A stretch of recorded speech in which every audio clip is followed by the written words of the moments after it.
구원의 즐거움과 예배는 깊은 상관관계가 있습니다.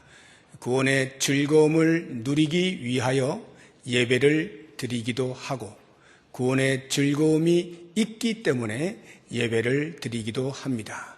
예배를 통해서 구원의 즐거움을 회복하고 누리기도 하고요. 이 예배 때문에 우리의 구원을 확인받기도 합니다.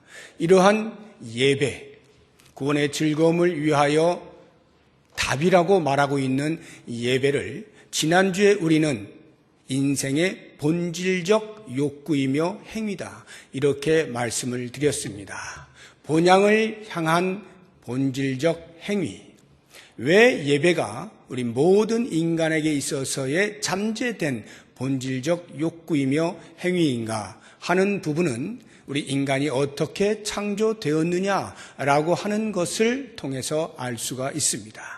창조주이신 하나님께서 피조물인 인간을 만드실 때 그 마음에 하나님의 형상을 따라 만드시고 하나님과의 관계 속에서 진정한 행복을 누리도록 만드셨습니다. 하나님의 하나님 되심과 인간의 피조물 됨의 관계 속에서 가장 큰 행복을 누리도록 만드신 겁니다. 그래서 에덴 동산에서 있던 아담과 하와는 그 삶 자체가 하나님과의 사귐이었고 하나님을 예배하는 삶이었습니다. 그러므로 에덴 동산에서 그들이 누리는 행복이라고 하는 것은 그 무엇과도 비교할 수가 없는 것이었죠. 그런데 그 에덴 동산에 죄가 들어옵니다. 타락을 하게 되면서 인간들이 하나님 앞에서 쫓겨나게 됩니다. 그 쫓겨남이란 다름 아닌 하나님과의 관계의 단절입니다. 하나님을 더 이상 예배할 수가 없습니다. 하나님을 찾을 능력이 인간에게 주어지지 못하게 된 것입니다. 이것이 우리 인간에게 주어진 큰 형벌입니다. 그런데 인간들은 하나님의 형상대로 지음을 받았기 때문에 누군가를 경배하는 대상을 찾을 수밖에 없습니다. 본향에 대한 그리움이 마음 깊은 데서부터 남아 있는 것이죠. 그래서 그 그리움의 욕구를 채우기 위해서 사람들은 때로는 큰 바위를 찾기도 하고 1월 성신을 찾기도 하고 심지어는 자신들의 손으로 무엇인가 형태를 만들어서 이것을 신이라 여기고 그 앞에 경배함으로 그 본질적 욕구를 채워가곤 했던 것입니다. 이러한 욕구라고 하는 것은 저급한 사회에서만 나타나는 것이 아니라 문명이 발달한 고급한 사회에서도 동일하게 모든 사람은 한결같이 신을 경배하도록 되어 있습니다. 어떤 신이냐라고 하는 다양성은 있을지 모르지만 신을 찾거나 신을 경배하고자 하는 인간의 욕구에 있어서는 다름이 없는 것입니다. 우리는 오늘 본문의 말씀에서 사마리아 여인이 예수님과 대화하는 중에 자신의 본질적 욕구를 혹시 이 사람이 채워줄 수 있을런지 모르겠다라고 하는 확신을 갖게 되면서 이 사람이 선지자구나.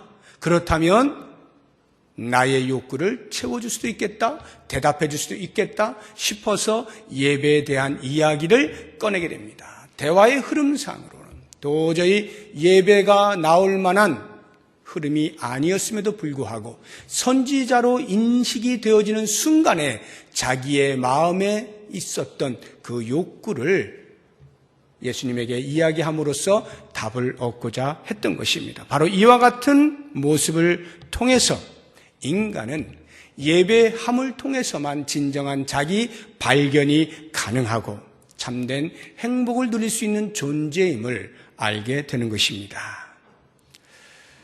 이제 이어서 오늘 우리가 동일한 본문을 가지고 한 번 더 생각을 해보려고 합니다. 그렇다면 누구나 예배를 드리기만 하면 다 행복한가? 라고 하는 부분입니다. 이것은 실존적 질문입니다. 스스로 한번 질문을 해보십시오. 나는 예배를 드릴 때마다 기쁜가? 나는 예배를 드릴 때마다 구원의 즐거움이 있는가? 나는 예배를 드릴 때마다 행복감에 젖어 있는가? 스스로 한번 질문해 보세요. 어떤 답을 내리십니까? 아마 이 자리에 앉으신 분들 각각이 다 다른 답을 내리게 될 것입니다.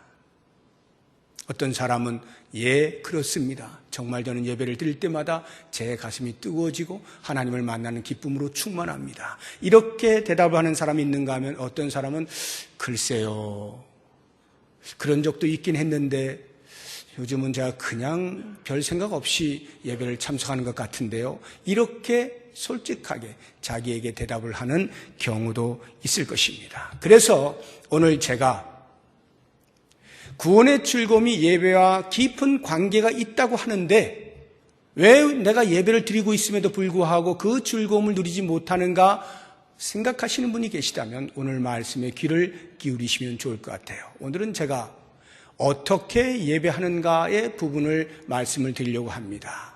여기 어떻게라고 하는 말은 방법을 말하는 것이 아니라 우리의 태도를 말하는 거예요. 어떤 태도를 가지고 예배해야 하는가, 여기에 우리의 즐거움이 직결된다라고 하는 것을 생각하면서 함께 말씀을 묵상해 보기를 원합니다. 예수님과 사마리아 여인과의 대화는 물을 통하여 시작이 됩니다. 물 좀 달라. 왜 나한테 물 달라 하느냐? 네가 물 달라는 네가 누군 줄 알았으면 그 사람이 너에게 생수를 주는 이인 줄 알았을 텐데 말씀하시니까 아 그런가? 그러면 나에게 물을 주시오. 예수님께서는 내가 말하는 물은 육체의 목을 축이는 물이 아니라 영원하도록 솟아나는 생수로서 영적인 물을 이야기하는 것이다 말씀을 하시죠. 그러면서 네 남편을 데리고 오라 하니까 나는 남편이 없습니다. 네가 남편이 없다는 말이 옳다. 이렇게 말씀하시자 이 사마리아 여인이 예수님을 선지자로 인식을 하면서 던진 질문이 20절입니다. 우리 조상들은 이 산에서 예배하였는데 당신들의 말은 예배할 곳이 예루살렘에 있다 하더이다. 지금 사마리아 땅입니다.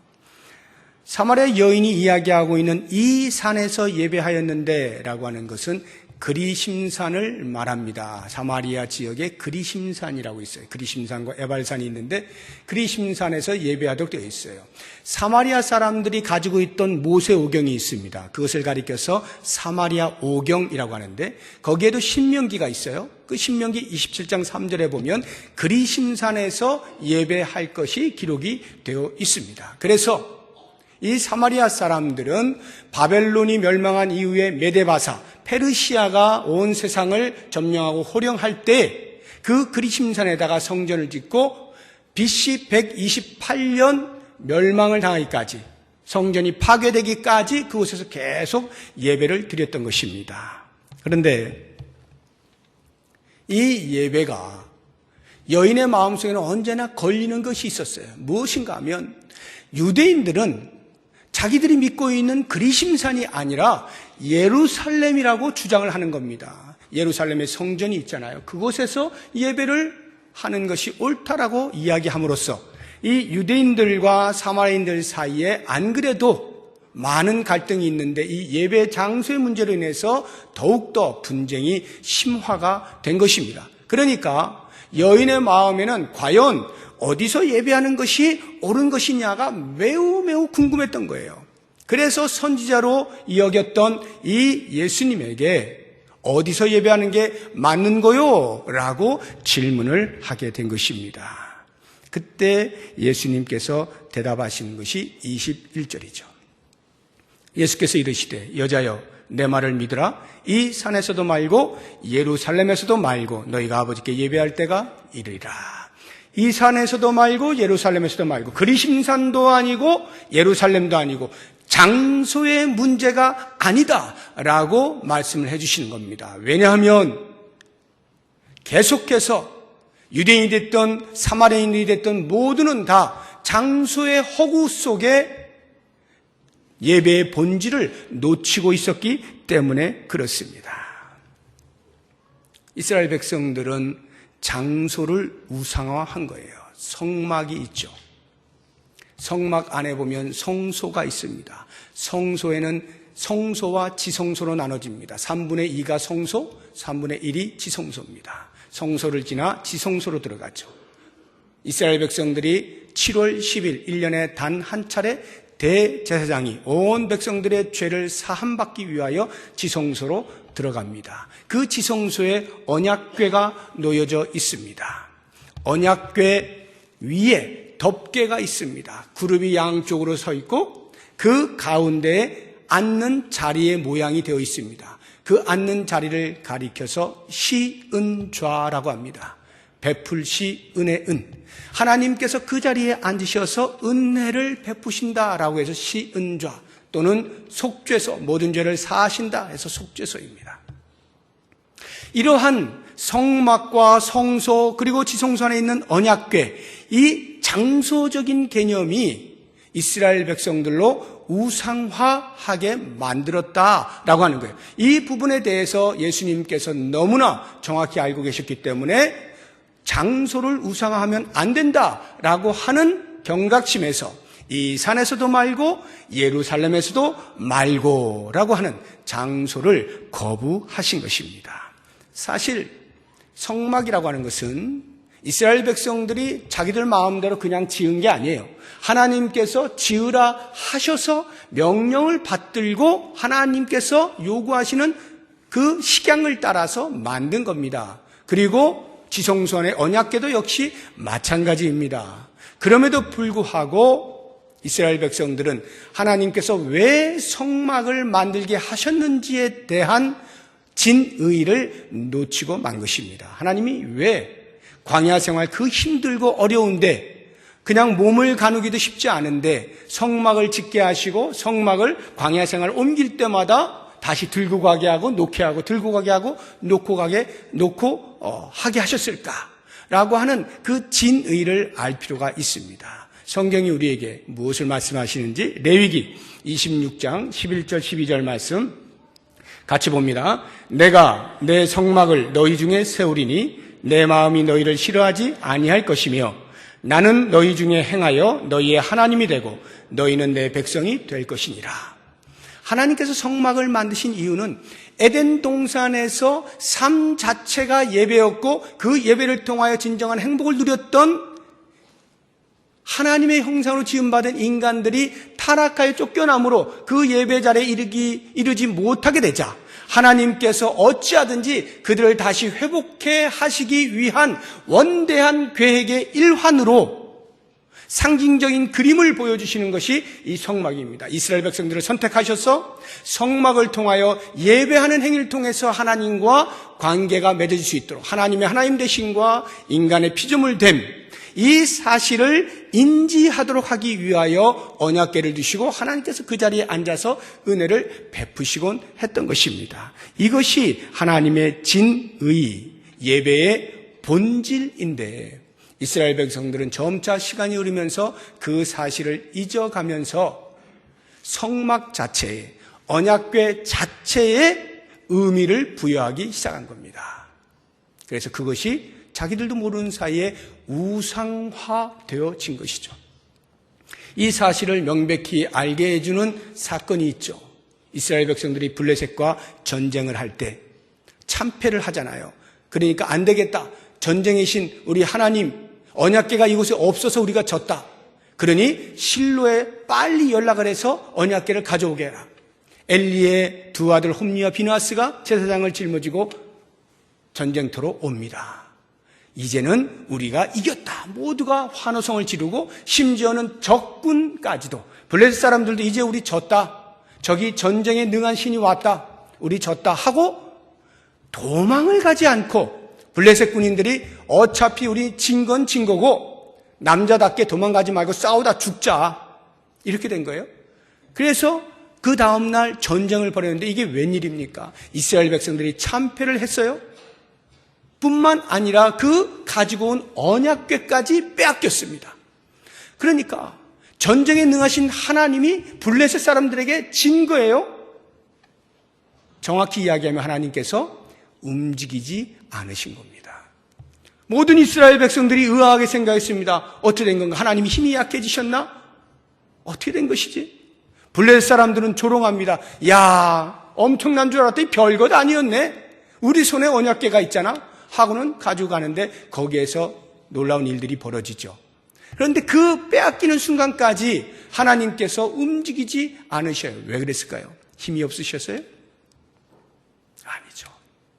이스라엘 백성들로 알게 하시기 위해서 언약궤를 섬기고 있는, 언약궤를 의지하고 있는 이스라엘 백성들에게 너희들이 초점을 맞춰야 하는 것은 언약궤가 아니라 그 언약궤를 너희들에게 준 나다.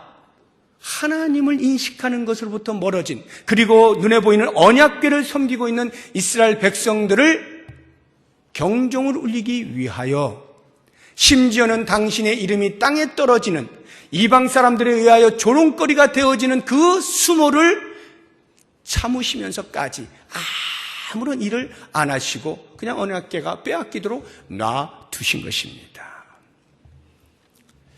하나님의 침묵은 이스라엘 백성들로 하나님의 하나님 되심에 초점을 맞추라는 경종이었죠. 그런데 이스라엘 백성들은 그러한 엄청난 사건을 경험했음에도 불구하고 여전히 역사가 반복되면서 계속하여 같은 실수를 또 하고 또 하고 또 하는 거예요. 그래서 예수님 당시에 이르기까지 여전히 이스라엘 백성들은 그것으로부터 벗어나지 못하고 있었던 것입니다. 바로 이 부분에 대하여서 예수님께서 그 잘못된 예배관을 정정을 해 주시는 거죠. 다시 21절을 보십시오. 뒷부분에 보니까 너희가 아버지께 예배할 때가 이르리라. 장소의 문제가 아니라 때의 문제다라고 생각을 전환할 수 있도록 해 주시죠. 그러면 과연 그 때란 어떤 때를 말하는 것일까? 23절을 보십시오. 아버지께 참되게 예배하는 자들은 영과 진리로 예배할 때가 오나니 곧 이 때라. 아버지께서는 자기에게 이렇게 예배하는 자들을 찾으시느니라. 어떻게 예배하는 자들이요? 영과 진리로 예배하는 자들. 영과 진리로 예배하는 때가 이르는데 바로 지금이다. 무슨 말이에요? 예수님께서 등장하시면서부터 이제 과거에 그러한 우상화되어지는 것으로부터 벗어났어. 이제는 하나님을 예배할 때 영과 진리로 예배하는, 다시 말하면 시간의 문제가 아니라, 시기의 문제가 아니라 우리의 태도적인 때, 태도의 문제로서 영과 진리로 예배해야 된다. 내가 이 땅에 온 것은 모두가 구원을 받고 하나님을 예배할 때 영과 진리로 예배하게 하기 위함이다. 이 말씀을 해주고 계시는 겁니다. 한마디로 이야기하면 장소가 불필요해서가 아니라 그들의 잘못된 태도, 영으로 예배하지 아니하는 태도에 대하여 지적을 하고 계시는 거죠. 실제로 이스라엘 백성들은 그 유구한 역사 속에서 반복적으로 이런 실수들을 범했어요. 대표적으로 한 군데만 찾아보겠습니다. 이사야서 1장 11절부터 14절까지를 보시면 그 당시 이사야 선지자가 활동하던 그 당시에 이스라엘 백성들의 예배관이 얼마나 왜곡되고 변질되었는가 하는 것을 보여주고 있습니다. 같이 읽어봅니다. 여호와께서 말씀하시되 너희의 무수한 재물이 내게 무엇이 유익하뇨? 나는 순양의 번제와 살진 짐승의 기름에 배불렀고 나는 수송아지나 어린 양이나 숫 염소의 피를 기뻐하지 아니하노라. 너희가 내 앞에 보이러 오니 이것을 누가 너희에게 요구하였느냐? 내 마당만 밟을 뿐이니라. 헛된 재물을 다시 가져오지 말라. 분향은 내가 가증히 여기는 바요 월삭과 안식일과 대회로 모이는 것도 그러하니 성회와 아울러 악을 행하는 것을 내가 견디지 못하겠노라. 내 마음이 너희의 월삭과 정한 절기를 싫어하나니 그것이 내게 무거운 짐이라 내가 지기에 곤비하였느니라. 분명히 완벽한 제사를 드리고 있습니다. 그런데 하나님께서 말씀하십니다. 그 무수한 재물이 다 헛된 것이다. 너희는 지금 마당만 밟고 있을 뿐이다. 분향을 한다 하지만 나와는 아무런 상관이 없다. 너희가 안식일로 모이고 월삭으로 모이고 대회로 모이고 아무리 모인다 할지라도 내 이름으로 모인다 할지라도 나와는 상관이 없다. 나는 너희들의 그 예배하는 모습을 보는 것만 해도 지겹다. 내 어깨에 무거운 짐으로 눌려진다. 내가 너무나 피곤하니까 아예 예배하지 말아라. 이렇게 말씀하시는 거예요. 왜 그럴까요? 하나님이 우리의 예배함에 실증이 나신 걸까요? 아니죠. 영으로 예배하지 않기 때문에 형식만 남고 껍데기만 남고 화려함만 남고 외식만 남아있는 그 예배를 하나님은 가증히 여기시고 받지 않으신다라고 말씀을 하시는 거예요. 그러한 행위는 예배는 드리고 있으나 오히려 하나님을 모독하는 행위가 되는 거예요. 그런 면에서 볼 때 오늘 우리들의 예배함도 돌아볼 필요가 있습니다. 과연 나는 하나님이 기뻐하시는 영으로 드리고 있는가? 영으로 예배에 참여하고 있는가? 이 부분에 대해서 질문을 던져야 돼요. 그리고 경각심을 가지고 말씀을 들을 필요가 있습니다. 이제 제가 영으로 드린다는 것이 어떤 예배인지를 두 가지를 이야기를 할 텐데 귀를 기울여 들어주시면 좋겠어요. 하나는 모든 형식주의를 탈피하는 것입니다. 형식주의를 타파하는 거예요. 형식주의를 깨부수는 거예요.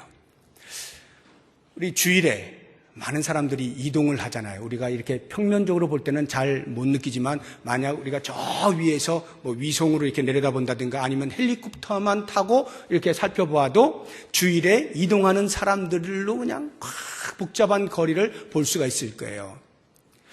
크게 둘로 나누어 보면 하나는 나들이를 가는 사람들입니다. 날씨가 좋고 하니까 어디든지 주말이니까 열심히 주중에 일을 했으니까 쉬어야 되잖아요. 그래서 나들이 가는 사람들이 있는가 하면 또 다른 한 무리는 교회 가는 사람들이에요. 교회 가는 사람들. 적지 않은 무리예요. 그냥 우리가 평균적으로 이야기할 때 보통 20% 얘기하잖아요. 뭐 적게 잡고 10%라 할지라도 우리 대한민국의 10%가 움직인다고 생각해 보세요. 500만이 움직이는 500만이 그 수준만 해도 그리고 위에서 보면 얼마나 엄청나겠습니까? 모든 지역교회에 이렇게 뿔뿔이 모입니다. 다 모여서 예배를 드립니다. 목사가 뭐 종을 치는 교회도 있을 것이고 말로 하는 교회도 있을 것이고 예배의 시작을 알립니다. 찬양대가 찬양을 하죠. 다 예배가 끝나고 나면 축도를 합니다. 또 끝나고 나면 찬양대가 또 송영을 하죠. 이렇게 해서 완벽한 예배를 마치게 됩니다. 이때 조심해야 될 게 있어요. 형식주의에 빠진 예배는 하나님이 받지 않으신다라고 하는 것입니다. 형식주의와 형식은 다른 겁니다. 형식이라고 하는 것은 내용을 담는 그릇이에요. 내용과 형식 이렇게 할 때 밥을 담으려면 밥 그릇이 있어야 되잖아요. 그런 것처럼 우리가 예배를 드릴 때 형식 없이 예배 드리는 경우는 없어요. 형식의 차이는 있어도 어떤 식으로든 형식이 있게 마련이에요. 그 형식을 빌어서 하나님을 예배하는 거예요. 그러니까 형식은 반드시 필요한 거예요. 그리고 이 형식에도 태도가 필요한 거예요. 우리가 형식의 태도를 이야기할 때 예를 들어서 제가 예배 시간에 10분 전에 오세요라고 늘 이야기하잖아요. 형식의 태도 중에 하나입니다. 왜요? 아무 생각 없이 하나님을 예배할 때 그냥 예배하자 하던 대로 그냥 시간이 가든지 말든지 내 하는 일 하다가 쑥 들어와 버리면 그 형식에 있어서 이미 태도가 잘못되었다는 것입니다. 오늘도 예배 시간보다 늦게 들어오신 분들이 계시죠. 제가 일부러 이렇게 유심히 살피지 않았습니다. 혹시 상처받을까 봐. 늦게 온다는 그 자체가 무조건 정죄받을 일은 아니에요. 정말 불가피한 어떤 일이 있을 수 있어요. 그건 저는 모릅니다. 각 사람이 알겠죠. 제가 이야기하는 건 무조건 늦게 오면 안 돼. 무슨 율법적 정죄를 하려고 하는 것이 아니라 스스로 돌아보라는 거예요. 내가 왜 늦게 왔나? 한번 돌아보세요. 왜 늦게 왔지? 오는데 갑자기 거리에서 교통사고 나가지고 꽉 막혀가지고 도저히 못 왔어요. 하나님이 그거 모르실까요? 다 다 아시죠.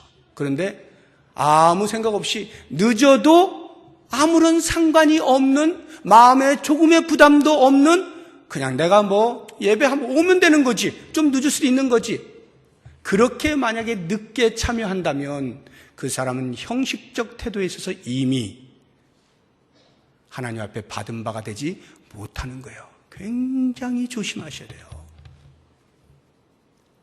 제가 10분 일찍 오라 하는 것은 형식을 지키시오, 이 이야기를 하는 게 아니라 형식에서부터 우리의 태도를 갖추자는 거예요. 하나님을 인식하자는 거예요. 그래서 그 예배를 예배되게 할 때 거기에서 하나님이 주시는 구원의 은혜의 즐거움이 발산하게 되는 것입니다. 형식 중요한 거예요. 모든 예배에 참여하도록 적극적으로 노력합시다 이야기하는 이유도 마찬가지입니다. 각 예배가 하나님과 나 됨의 관계를 알게 해주는 것이기 때문에 예배에 참여하기를 애를 쓰는 것 중요한 거예요. 형식 중요합니다. 그런데 이 형식이 형식주의가 되면 문제로 바뀝니다. 주의가 붙으면 어떤 의미가 되느냐면 형식을 제일 중요한 것으로 여김, 형식에 가장 큰 가치를 두는 것, 이것이 형식주의예요.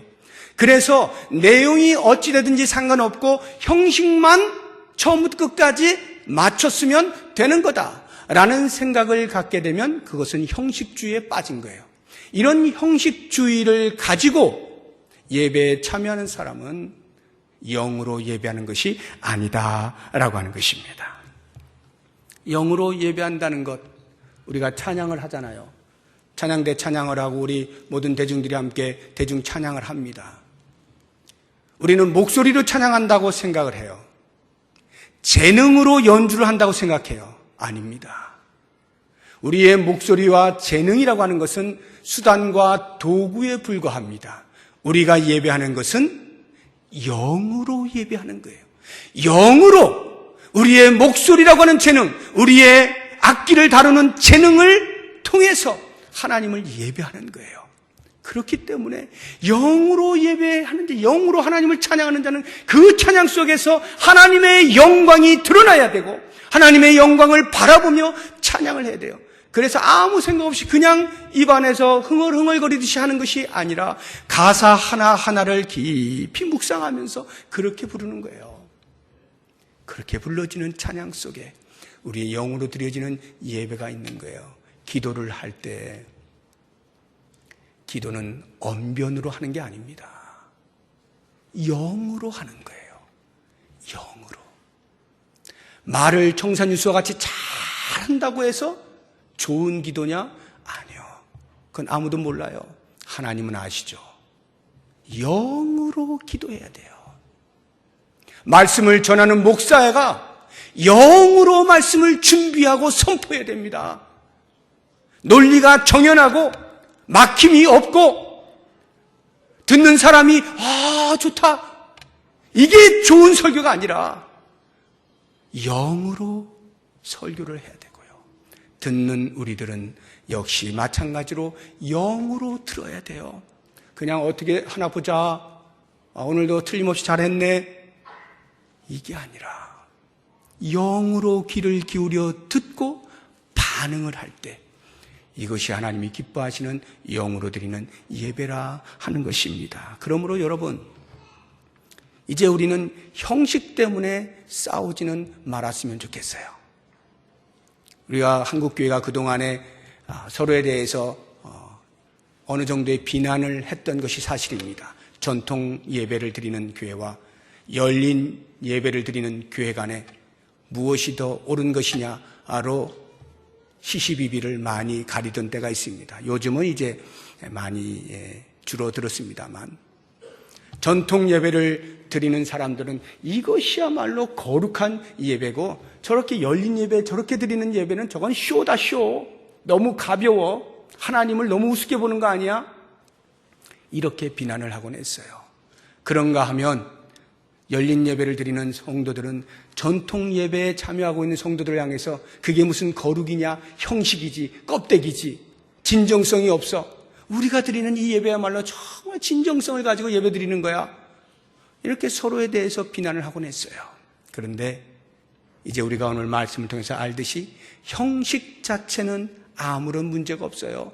전통적인 방식으로 예배하느냐 아니면 좀 더 진보적인 방식으로 예배하느냐는 그때 문화와 상황에 따라 얼마든지 바뀔 수가 있고요. 예배하고 있는 우리들조차도 연세가 많이 드신 분들이 익숙한 예배 형태가 있고 젊은이들이 익숙한 예배 형태가 있어요. 얼마든지 형식은 달라질 수 있어요. 그러나 형식주의에 빠지는 것은 조심해야 돼요. 형식 가지고 왈가불가할 것이 아니라 형식주의에 빠지는 것을 조심해야 돼요. 그리고 영으로 예배할 수 있어야 돼요. 두 번째로 영으로 예배한다라고 하는 것은 다름 아닌 내면의 정결함을 유지하는 것입니다. 내면의 정결함으로 예배하는 거예요. 우리가 보통 사람들을 만날 때 특별히 내가 생각할 때 이 사람은 굉장히 중요한 사람이다 여겨지면 어떻게 해요? 좀 더 신경 쓰죠. 편하게 만날 수 있는 사람이 있는가 하면 예의를 갖추어야 되고 말투를 어떻게 해야 될지 생각을 해야 되고 매너를 어떻게 해야 될지를 생각하고 옷은 어떻게 입어야 되지 단정히 하고 뭐 등등 조심하게 준비해서 만나는 사람들이 있어요. 높은 지위에 있는 사람을 만날수록 아마 그러할 겁니다. 그런데요, 사람을 만날 때는 거기까지예요. 거기까지 하면 돼요. 왜? 사람은 사람의 속을 알지 못하기 때문에 내면이 어떤 죄로 뒤범벅이 돼서 악한 일을 했는지 상관없어요. 겉으로 매너가 정확하면 사람은 속습니다. 그런데요, 우리 하나님은 속질 않으시는 분이에요. 왜? 영이시기 때문에. 영이신 하나님은 우리의 중심을 보셔요. 겉으로 아무리 멋지고 바람직해 보이는 예배를 드리는 것처럼 보여도 우리의 속사람이 더러운 상태로 그대로 아무도 모르겠지 하고 나와서 예배하면 우리 하나님이 받지를 않으시는 거예요. 가증히 여기신다 이 말입니다.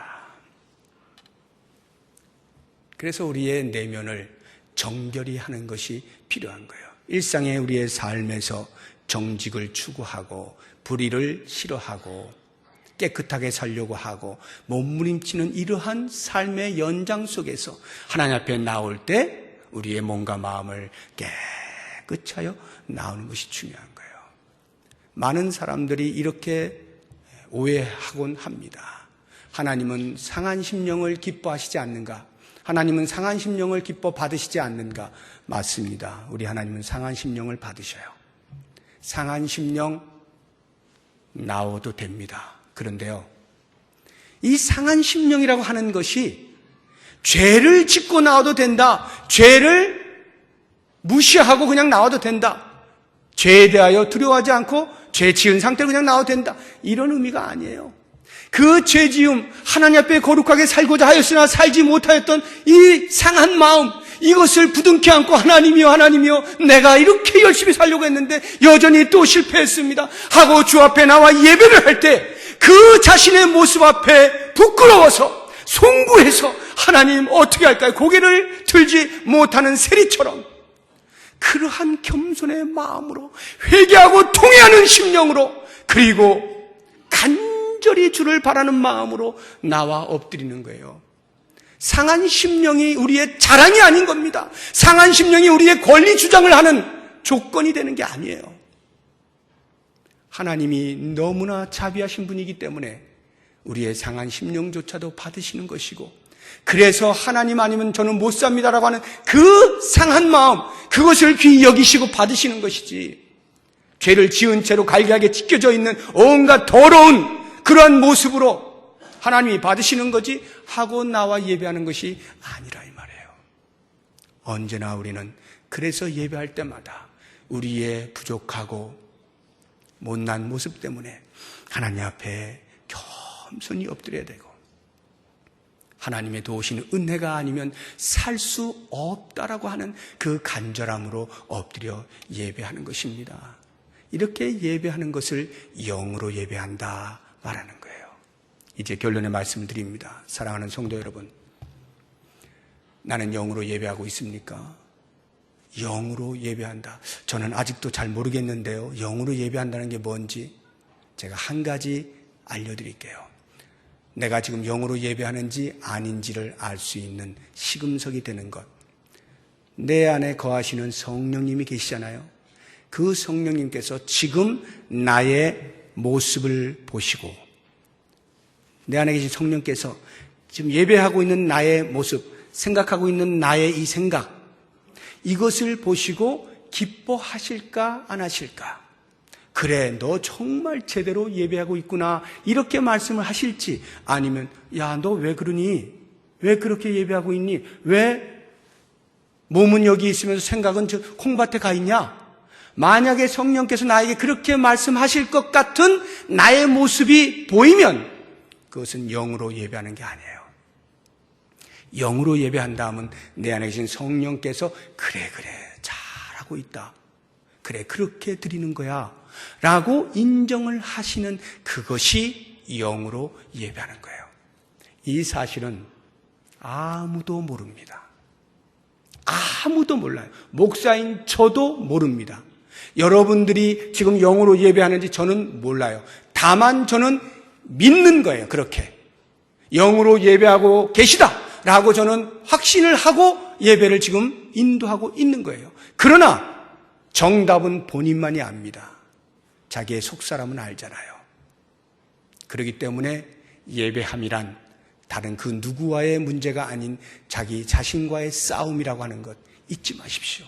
나 자신과의 싸움을 포기한 사람은 자리는 예배 자리에 있으나 예배하고 있는 것이 아니에요. 끊임없이 싸워야 됩니다. 이 육체의 정욕이 꿈틀거리고 있는 자기와 끊임없이 싸우면서 영으로 예배하기 위하여 집중하고 또 집중하고 또 집중하고, 나도 모르는 사이에 그냥 무의식 속에 흘러가려고 하는 그 시간을 붙들어 매고 의미를 거저 찾아내야 되는 것이고, 찬송을 부르는 중에 그냥 막 흘러가다가 이러면 안 되지, 가사를 집중해서 보면서 그렇게 하나님을 찬양하는 것이고요. 기도할 때 누가 대표로 기도하면 그냥 졸고 앉아있는 것이 아니라 어떻게 기도하는지, 그 기도가 나의 기도입니다라고 같이 공감대를 형성하면서 아멘 아멘 하면서 같이 나아가고 올라가는 거예요. 이게 영으로 예배하는 거예요. 사랑하는 성도 여러분, 자기와의 싸움을 포기하지 마십시오. 끊임없이 자기 자신을 쳐서 영으로 예배하는 것에 방해하는 요소들을 끊어내시면서 성령께서 지금도 나의 모습을 통하여 기뻐하실 만한 그 모습으로 하나님을 예배하고 그 예배가 우리의 삶의 현장으로 이어지면서 하나님께서 어떻게 그 예배를 받으시고 그 예배를 통하여 우리에게 구원의 즐거움을 누리게 하시는지를 경험하며 또다시 그 하나님께 영광을 돌릴 수 있는 우리 모두의 삶이 될 수 있기를 주의 이름으로 축복합니다. 기도하겠습니다. 하나님 아버지, 하나님을 바르게 예배하기 원합니다. 영이신 하나님 앞에 영으로 예배하기 원합니다. 진지하게 하여 주옵소서, 조심하게 하여 주옵소서, 신중하게 하여 주옵소서, 겸손하게 하여 주옵소서, 간절함으로 주를 찾는 예배가 되게 하여 주옵소서.